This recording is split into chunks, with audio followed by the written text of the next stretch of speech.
They paraded her through town in chains until a rider in black said, "Unchain her or dig graves tonight." They say the sun never rose kindly over Mercy Hollow. It crawled up blood-red and mean, as though ashamed to light that cursed stretch of earth.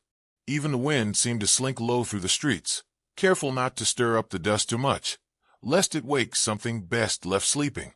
Mercy Hollow sat like a scab on the edge of the Deadwater Bluffs, a crooked town whose name never made it onto maps worth the ink. It was a place people passed through quick or got swallowed by. The mountains boxed it in, and the jagged, barren stretches of wasteland beyond made it feel like a town fenced in by the bones of the earth itself. The folk here didn't much welcome strangers, and those who stayed too long tended not to stay at all. That morning, the town was gathered, all of them, from glassy-eyed drunks to mud-crusted children, clustered along the main street like carrion birds circling a carcass. The cracked wooden signs of the Tanglefoot Saloon, Rook Supplies, and the half-collapsed old chapel loomed overhead as a parade wound its way down the dusty road. But this wasn't no celebration. At the head of the grim procession rode Sheriff Burke Maddox, a thick, ruddy man with a face like a busted boot and a smile that made even his deputies uneasy. His hat sat crooked, and his leather duster, dark with sweat at the armpits, flared out behind him as he rode. A pair of pistols hung heavy at his hips, though rumor claimed the only thing he shot straight was a whiskey bottle. Behind him came Eleanor Voss. She stumbled, barefoot and bloodied, her face streaked with dirt and the coppery smear of old wounds. Shackles hung from her wrists and ankles, linked by chains that clinked against the rocks and grit beneath her feet. Her once white dress clung in ragged strips, stained rust-brown and earth-dark, torn by hands and worse. Her hair hung loose and matted, catching like a banner in the wind. The townsfolk jeered as she passed. "Witch!" spat a woman from the saloon steps. "Devil's whore!" someone else hissed. A rock struck Eleanor's shoulder. She staggered but didn't cry out. The sheriff chuckled, pulling his horse up alongside her, a rope in hand and the gallows ahead. The narrator's voice in that grim, unseen place between heaven and hell might have whispered then that this wasn't justice, not even by Mercy Hollow's ragged measure. No, this was something older, something crueler. The town didn't march her to the gallows for what she'd done, but for what she knew. Folks whispered Eleanor Voss had consorted with the thing in the mines, the one that moved beneath Deadwater Bluffs, in the tunnels the earth forgot. It wasn't no bear, no bandit gang, no savage tribe. They called it the Hollowing One, though no man spoke the name out loud in daylight. Rumor said Eleanor had spoken with it, bargained maybe, or worse, lured it back. And Mercy Hollow, for all its sins, knew one rule. Secrets that old didn't stay buried if you let the tongue that carried them wag too long. The gallows stood ahead, leaning a touch to one side like everything else in Mercy Hollow. The noose swung lazily in the thick, brassy heat. Maddox dismounted, still smirking, waving a hand to quiet the gathered crowd.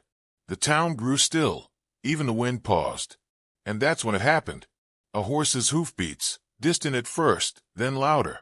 A single rider coming in from the edge of the wasteland. Heads turned. From the hazy shimmer of heat and dust at the horizon came a figure, a silhouette dressed in black from hat to boot. His coat hung long, catching the wind as he rode a cold dark horse that barely seemed to touch the ground. He didn't gallop, didn't rush, just came steady, as if the day itself had waited for him to arrive. No one knew his face. The brim of his hat cast it in shadow, though the sun sat full overhead.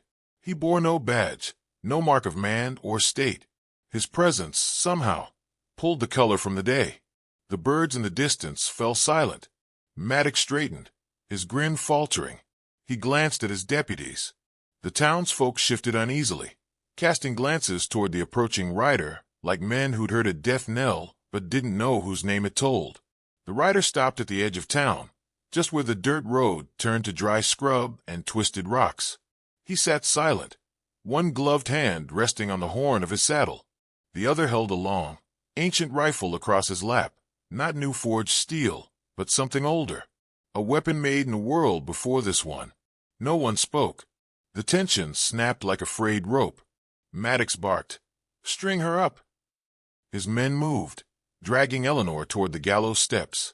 She raised her head then, blood in the corner of her mouth, and for a heartbeat her gaze locked on the rider in black. He gave no sign of knowing her, but something passed between them all the same. A scrawny boy near the back of the crowd tugged at his pa's sleeve, voice hushed and tremulous. "That ain't no ordinary man." The words carried on the still air, brushing every ear like a cold wind.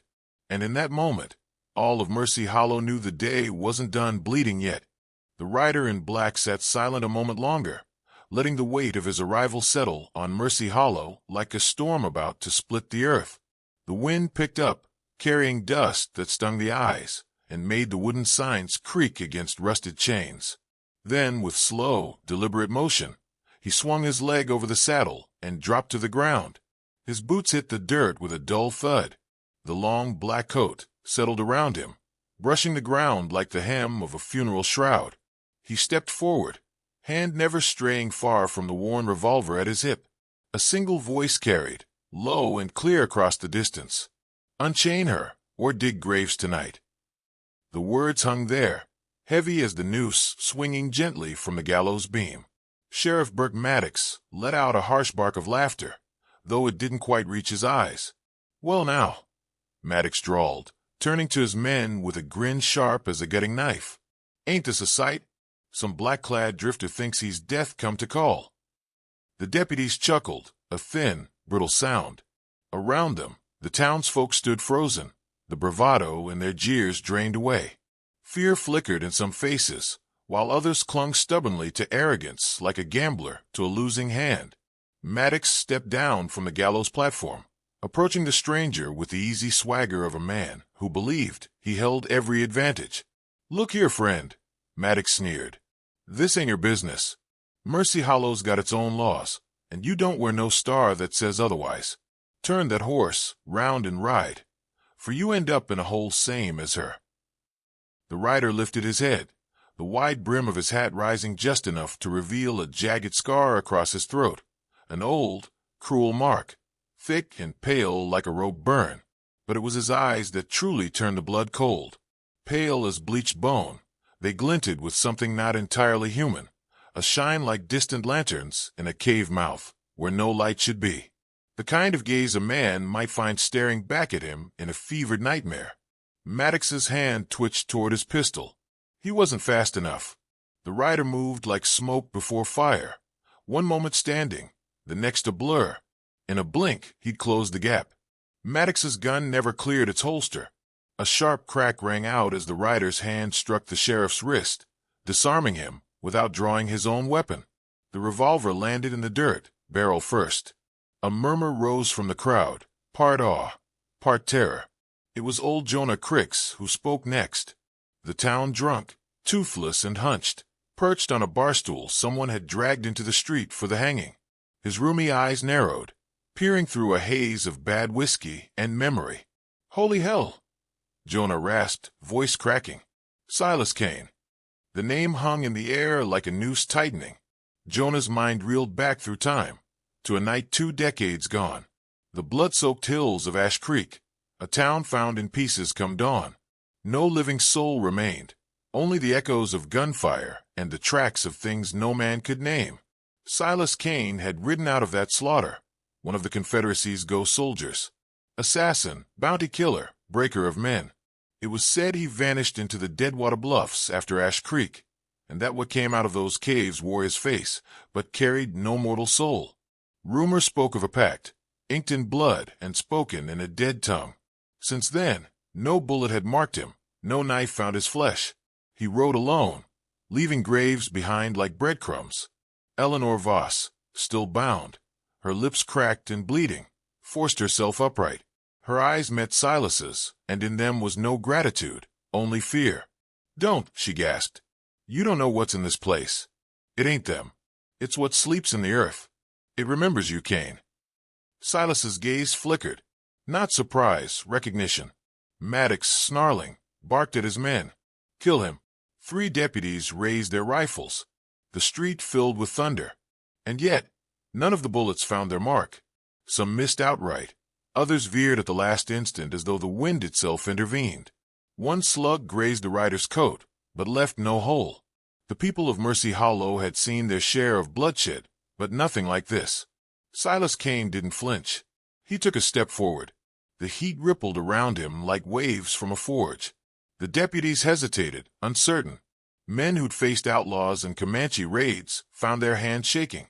It was then that Silas spoke again, his voice carrying low and iron-heavy. "You've forgotten who owns this land, and what it takes when it's angered." The words weren't a threat. They were a reckoning. The earth beneath Mercy Hollow trembled faintly, as though something deep below turned in its sleep. The air in Mercy Hollow thickened, heat hanging heavy, as if the sun itself hesitated to look down upon the town. Dust clung to sweat-damp skin, and a restless murmur spread through the crowd as Silas Kane's words settled like storm clouds over their heads. Silas pointed at Eleanor, her bloodied wrists still bound in iron. "Unchain her. Now."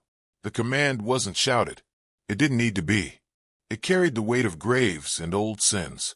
A few men shifted, hands twitching at their belts, unsure if they followed Sheriff Maddox or the stranger who walked like a ghost made flesh. Maddox snarled, "You don't give orders here, Kane. Not no more." He spat at the ground. "This town remembers its debts, and it honors them, same as it always has." Silas's eyes narrowed. "You think you honor anything, Burke? All you honor is a lie dressed up in dirt and blood." It was Eleanor's voice that cut through them, raw, cracked, but steady. "They don't know, Silas. Most of 'em don't, but it don't matter anymore." She straightened despite her chains. Blood smeared her jaw, and her hair hung in ragged strands, but there was a fierce, terrible grace in her then. The townsfolk's jeers had fallen silent, replaced by unease, the kind of dread men feel when they realize the ground beneath them isn't solid. Eleanor spoke to them all. "Generations back, the founders of Mercy Hollow, your kin mine, they went into the Deadwater mines and made a pact. They found something down there, something old, older than this land, older than anything human, the Hollowing One." The name carried like a cold wind, the crowd shuddering as though the earth itself flinched. They begged it for safety, for crops in barren soil, water in dry years, for gold in the rivers, and the sickness gone from their children's lungs. And the thing in those caves it gave it. A pause. Even the birds in the eaves of the old saloon went quiet. "But every blood moon," Eleanor continued, voice like glass cutting flesh, "it claimed a life, a sacrifice. A man, a woman, a child, didn't matter. Someone had to die, or it'd take more. Take whole families, whole streets. Those who fought it vanished. The earth swallowed them." Faces blanched. Whispers passed through the crowd, like rattlesnake tails in dry brush. Silas's voice joined hers, and when they started to resist, it was me they sent. 20 years ago, I led the purges, slaughtered those who stood in its way, buried their bodies in the bluffs, or left them for the hollow earth. He looked down, a shadow in his expression, until I couldn't no more. Old Jonah Cricks leaned heavily against a post, face ashen. You disappeared after Ash Creek." Silas gave a humorless grin. Ash Creek was the reckoning meant for here, but the Hollowing One came early, and Ash Creek burned instead. Eleanor turned toward the gallows. "The debt's gone unpaid these past years. No sacrifice last blood moon. Maddox promised it'd be me. Thought no one cared. Thought it'd be quiet, but it woke it." She pointed to the earth. "And now it's coming for us all." The sky darkened unnaturally early, a sickly gray-green haze, swallowing the sun. A tremor rolled beneath their feet, subtle, like something vast turning in its sleep. The air filled with a deep, wet whisper, the sound of 1,000 voices speaking in a tongue no man born should understand. Panic rippled through the gathered crowd. Maddox's face twisted. "You dumb bastards believe this witch's tale? This town survives 'cause we honor the deal. You turn on me now. You turn on the only thing keeping this place standing." But the fear in the townsfolk's eyes wasn't aimed at Eleanor anymore. It wasn't even aimed at Kane. It was aimed at the ground itself. Silas drew his long, ancient rifle from his back and pointed it at the gallows. "Burn it. Cut her free." A handful of townsmen hesitated. Then one, a wiry ranch hand named Eli Dobbins, stepped forward. Another followed. They moved with the urgency of men trying to outrun a storm. The dry rope hissed as blades cut through it. Eleanor sagged, then straightened as they freed her wrists and ankles. Maddox's fury cracked the air. "I'll see you all dead for this." Without waiting for orders, Maddox spurred his horse hard, wheeling it toward the outskirts of town, toward the black mouth of the old Deadwater mines. "He's going to wake it," Eleanor breathed. Fully, the ground trembled again, stronger this time. Dust rattled loose from rooftop shingles. The wooden crossbeam of the gallows creaked ominously. Kane turned to the men still gathered, voice sharp. "Any of you with sense left, get a torch. Burn this damn thing. Then arm yourselves." A few bolted, gathering rifles and lanterns. The rest, still frozen, could only watch as Maddox disappeared down the trail. Eleanor moved to Kane's side, her skin pale, her face streaked with dried blood, but there was a terrible clarity in her eyes now. "It remembers you, Silas." She turned to the horizon, where the sky roiled like an angry sea. "And it's coming." The ground split with a sound like the earth itself being torn open. Cracks veined the dry soil as the last of the daylight fled, a sickly green pall casting long, monstrous shadows over Mercy Hollow. From the Deadwater bluffs, a low, inhuman rumble rolled through the valley, deeper than any storm, older than any language. The hollowing one was stirring. Silas Kane stood at the mouth of the old mine, his long rifle cradled in his arms, Eleanor at his side. Around them, a scattering of townsfolk.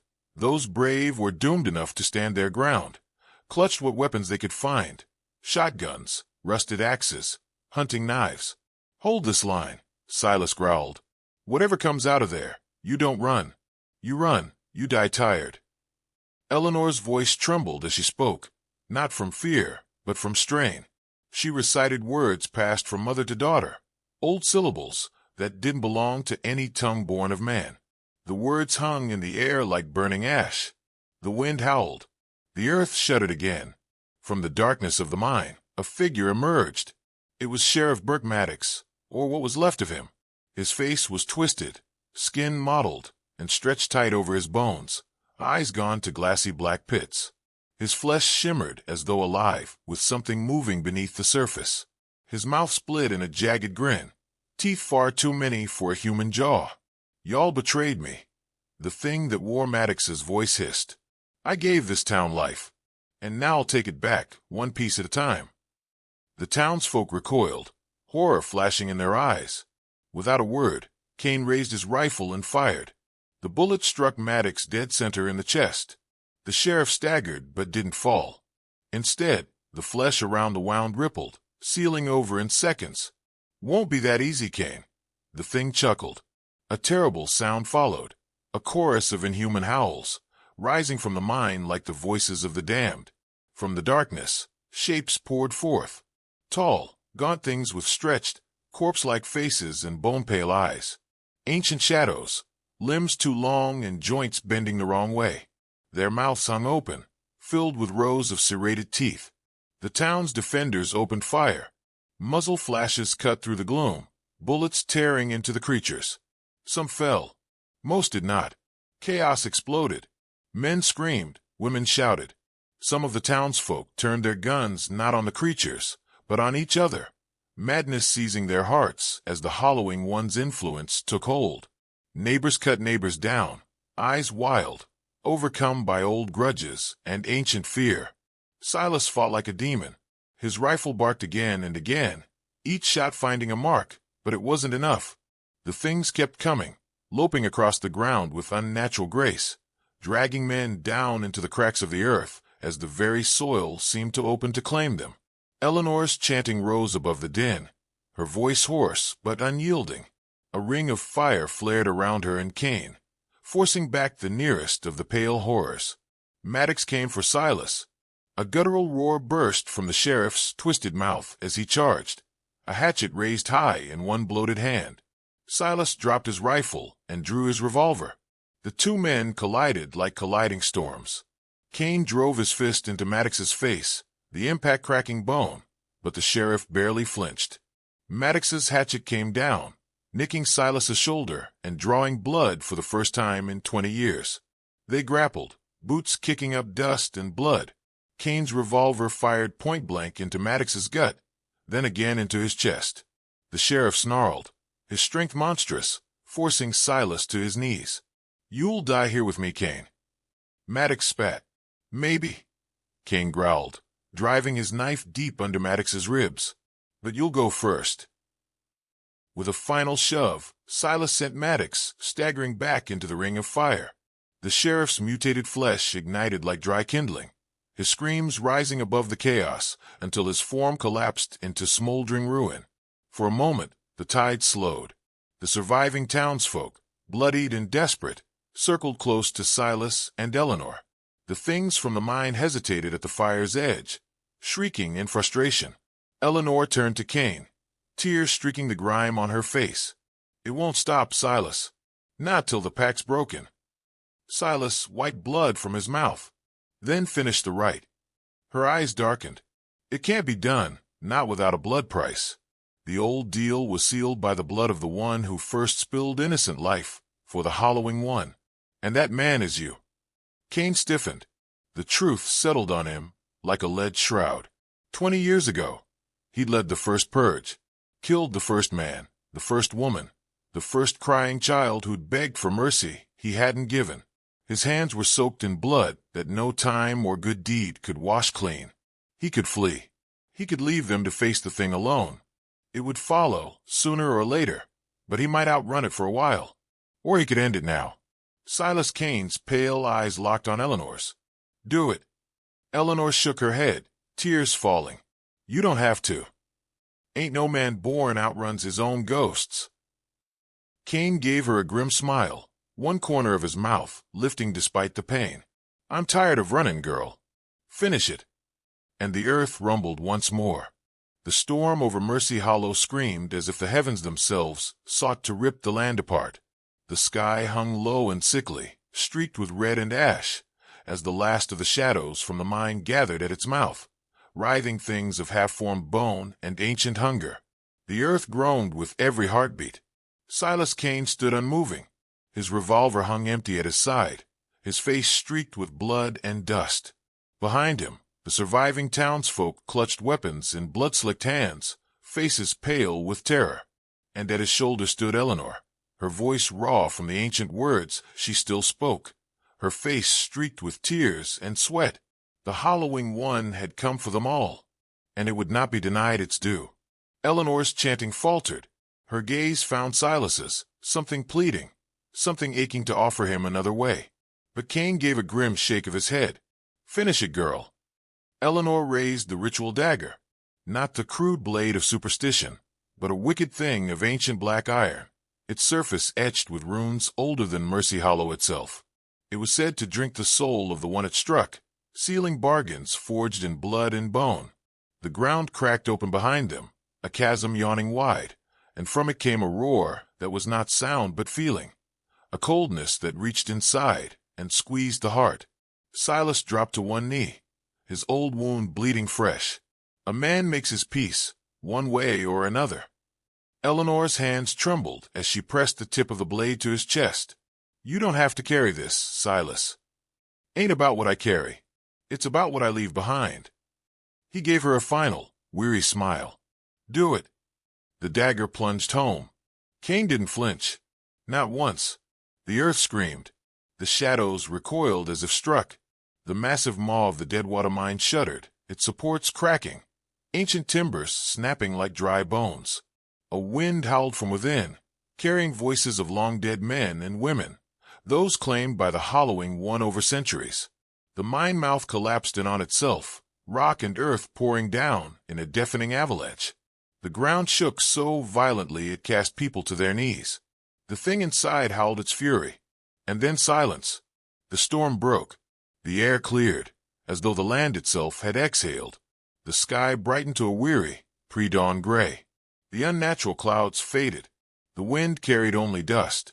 Eleanor cradled Silas Kane's lifeless body in her arms, blood mingling with the earth beneath them.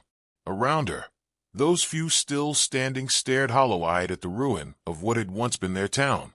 The gallows burned to ash, the streets slick with blood, the mine buried beneath stone and earth. One by one, the survivors turned and fled, some toward the open plains, others deeper into the mountains. None stayed. Mercy Hollow's name would not be spoken again.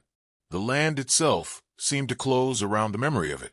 Before dawn, the town was gone, and on the far horizon, beneath the fading night sky, a lone figure on horseback lingered, a rider in black, his silhouette stretching impossibly long across the land as if death itself cast its shadow.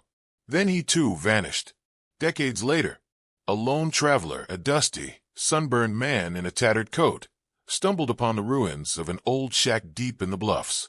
Inside, buried beneath weathered floorboards, he found a journal, its pages brittle, ink faded but legible. It bore a name, Eleanor Voss. The traveler's hands shook as he read.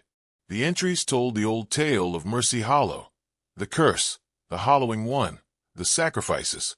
But as the pages turned, the story darkened. Eleanor hadn't merely been a victim.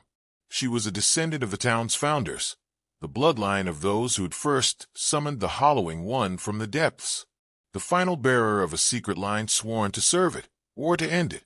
Her mother had been claimed when Eleanor was a girl, her father driven mad by what he saw in the mines.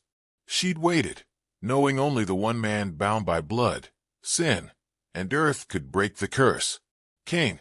She'd lured Silas back to Mercy Hollow, baited him through rumors, whispers in outlaw camps, carefully spread tales of a hanging girl in chains. She'd known he'd come, known he wouldn't turn away, and known the price he'd have to pay. It had to be him. The final page read. Only the blood that first fed the earth could seal it again. I tried to warn him. I tried to spare him. But I was never meant to be saved. The last line sent a cold chill through the reader. The hollowing one sleeps, but the earth remembers. It always remembers. And a rider in black watches the frontier still, for the day the earth stirs again. The traveler shuddered, setting the journal down. Outside, the wind rose, and in the far distance, on a rise above the plains, a lone rider on a black horse stood silhouetted against the setting sun. His shadow stretched too long for any man.